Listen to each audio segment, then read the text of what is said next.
سارعوا بشرب ومسح بهذا الماء هذا على النوايا ديالكم. غادي تشوفيش غادي نقول لك واحد الرزق، واحد الفتح عظيم في الزواج، وقبول ومحبه خارقه ما تخيليهاش نهائيا. والله غادي تحققي بهذاك الشيء اللي بغيتي وتمنيتي. اليوم اش غادي نقول لكم؟ الا طبقتوا هذه الوصفه هذه، اي واحد كيشاهد الفيديو غادي تطبقيها، غادي تجلبي ما تشاء، وغيجيك واحد الرزق ما شاء الله، وبطريقه ما تحسبيش ليها اي حساب. غادي تحققي امنيه على القلب ديالك، وغادي ينزل عليك خير افراح كالمطر. هاد الوصفه هذه ما شاء الله سريعه الاستجابه، ويا ريت تفتحوا هذا الفيديو هذا بالصلاه والسلام على خير خلق الله عليه الصلاه والسلام سيدنا محمد في التعاليق، وما تنسوش الضغط على زر اعجاب او لايك، وعلى بركه الله نبداو في الفائده ولا الوصفه. بسم الله الرحمن الرحيم. السلام عليكم البنات، كي درتوا؟ لاباس عليكم؟ في امان الله. معكم قناه بوتي بيوتي البنات. اول حاجه قبل ما نبدا الفيديو كنتمنى اي واحد كيشاهدني من الكبير للصغير يصلوا على النبي البنات في هذا النهار المبارك مسعود اللي هو يوم الجمعه، يوم الفتح، يوم التسخير، ويكون الدعاء مستجاب. اي وحده بغات النيه ديالها تكتبها في التعاليق، ونكونوا مساندين بعضياتنا ونقول اللهم امين لعلها تكون ساعة استجابة. اليوم وصفة قوية جدا، وصفة عظيمة مباركة البنات، كلها خير، واللي كيميزها انها تستجاب في الحال، كتسخر فورا بمجرد ما تقومي بها. يعني فوق ما شاهدتي هذا الفيديو هذا ان شاء الله غادي تنجح معاك، غادي تشوفي بها عجب العجب. اي شخص فيكم عنده امنيه غاليه على القلب ديالو، عنده مطلب من الله سبحانه وتعالى، ان كنتي تعاني من الشده في الرزق او ضيق الرزق او كثره الموانع والاسحار والعكوسات، ان كنتي اختي ولا خويا كتعانيو من عدم القبول ولا كتحسوا بالوحده وبغيتي الزواج، ولا تجلبي الشخص ما للخطبه والزواج، عندك النور ديال وجهك طفى، بغيتي اعاده النور للوجه، تبارك الله. هذه الوصفه شامله لكل الارزاق وفاتحه لكل الابواب المغلقه، غادي تجلب لك ما تريد في الحال. اي مطلب، وكنأكد عليه خصوصا في هذا اليوم المبارك المسعود، سمعوني وركزوا معايا، اي مطلب واي شيء تريديه. هذه الفائده انا كنقولها ونعاودها، كتهم الرجال والنساء، العازبات، المتزوجات والمطلقات، وحتى الاطفال. وصفه سليمه، وصفه كلها خير، كلها بركه، ما تفوتوهاش. يعطيكم الرضا ان شاء الله باذن الله الرحمن الرحيم. غادي تكون سبب في السعاده ديالكم وفي الفتح ذلك الباب المغلق. يعني اش غنقول لكم؟ كنلقى العديد في التعاليق كيراسلوني، يعني بغاو مثل هاد الفوائد وعندها واحد الضيق شديد، دائما كتعيش في دوامة الحزن، القلق، الاكتئاب، لخبطة في الأفكار. هناك ناس يعانون من أسحار قديمة وعين متراكمة وعوارض خطيرة جدا ما لقاوش لها الحل. كنبشركم هذه الفائده هذه ما شاء الله باذن الله غادي تغير الحياه ديالكم، غادي تيسر الامور ديالكم. وانما الاعمال بالنيات، وان لكل امرئ ما نوى. النيه، ثم النيه دائما كنقولها، النيه هي مفتاح باب الرزق. النية هي مفتاح باب الرزق. يعني كان باش نصارحكم ما تشككوش في الوصفات البنات، قوموا بها وانتي بعينك مغمضة، توكلي على الله وقولوا بسم الله وتفائلوا خير. يعني احنا مطالبين بالاسباب، وان شاء الله ان شاء الله ربي غادي يسخرها لك في الحال. اول حاجة ان شاء الله هو غادي كما كنقولوا غادي تمشي لواحد الغرفه ديالك ولا في المطبخ انت بوحدك، ولا المهم ما كاين لا ضجيج لا والو. يعني الا كنتي في دارك بوحدك في اي مكان في الصالون جالسه، ما يكون صداع بالنسبه للدار عندك عامره مع والديك، دخلي للغرفه ولا الصالون وسدي عليك وجلسي في هذاك المكان. يعني غتجلسي غير واحد شويه د الوقت، المهم تكوني بوحدك، ما معاك لا صداع لا والو، لا هضره لا والو. انا كنقول لك غرفه ديالك الشخصيه، سقفلي الباب ديالك، ولا في الدار اي مكان، المهم تكوني بوحدك مركزه.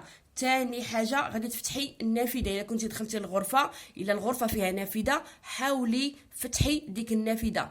كنتي في الدار بوحدك، فتحي النوافذ باش تخرج ديك الطاقه السلبيه اللي في روحك واللي في الجسد ديالك. هذه اهم خطوه. كذلك فتحي النوافذ، هذا هو الشرط. كذلك اللي واخا تكوني الدار عندك عمرها، حاولي تفتحي النوافذ بدون ما يحس بك حتى شي واحد كانك كتنفذيها، ومن بعد دخلي. وسبحان الله العظيم، ملي كنفتحوا النوافذ وانت كتفتحي وانت كتقولي يا لطيف في النفس ديالك من الداخل انت رددي هذا الاسم العظيم وانت في نفسك كتفتحيها. ومن تدخلي للغرفه ديالك غتجلسي وتقوليها 41 مره بدون زياده ونقصان.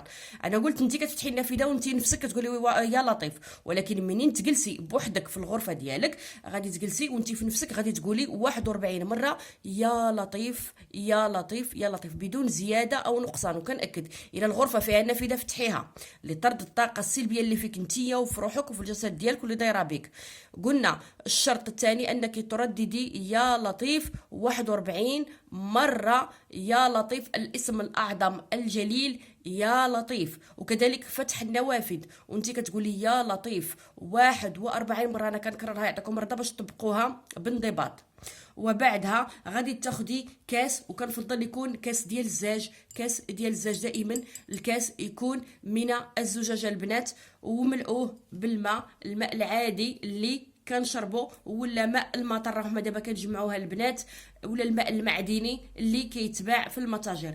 المهم يا ماء المطر يا ماء الرسومبور يا ماء معدني، وقربيه للفم ديالك. وهاد الوصفه هذه واخا تكوني فيك الحيض غتطبقيها على النيه ديالكم، راه كنقولها ونعاودها على نواياكم البنات. واخا فيك الحيض غادي تطبقيها، غتقربيها للفم ديالك هاد الكاس هذا، وغادي تقراي عليه هاد الايه العظيمه من سوره هود. آية كلها رزق، كلها بركة، كلها خير، كلها تيسير. ما شاء الله ربي غادي يغيرك بها الحال ديالك ومن الظروف ديالك، وغادي يعطيك الله ما تشائين في الحال ما شاء الله. وغتحسي بالفرق. الآية هي أعوذ بالله من الشيطان الرجيم، بسم الله الرحمن الرحيم. قالوا أتعجبين من أمر الله، رحمة الله وبركاته عليكم أهل البيت إنه حميد مجيد. صدق الله العظيم. أعيد. قالوا أتعجبين من أمر الله، رحمة الله وبركاته عليكم أهل البيت إنه حميد مجيد. صدق الله العظيم. سورة الهود الآية 73. أنا نكتبها لكم في أول تعليق. أتقريها على هاد الماء 7 المرات، حطيها في الهاتف ديالك وقريها، ولا كتبيها وقريها. هاد الآية المباركة تمعنوا في الكلمة ديال الخالق سبحان الله العظيم. والله غتشوفوا بها العجب العجاب. والله البيت ديالكم يعم بالافراح.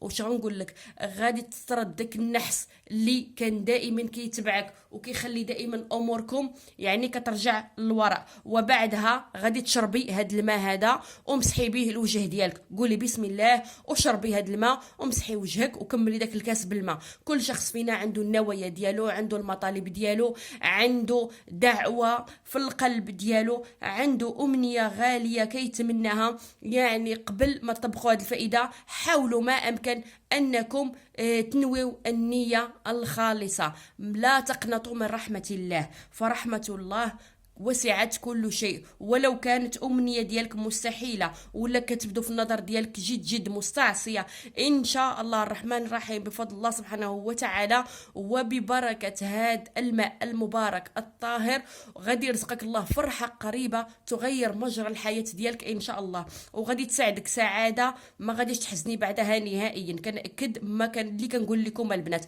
ما شاء الله كل من طبقت الوصفة هذه إلا أتيسرت الأمور ديالو. وصفه قديمه والناس اللي عارفينها راهما كيطبقوها ما شاء الله، داوموا عليها وتسخرت معهم، ولاو دائما في الماء عندهم شي حاجه كيديروها، ولو غادي غير شي مناسبه كيديروها يشربوها وكيمسحوها. اي استفسار اي سؤال كتبوه لي في التعاليق البنات، انا غنجيبكم بحول الله تعالى.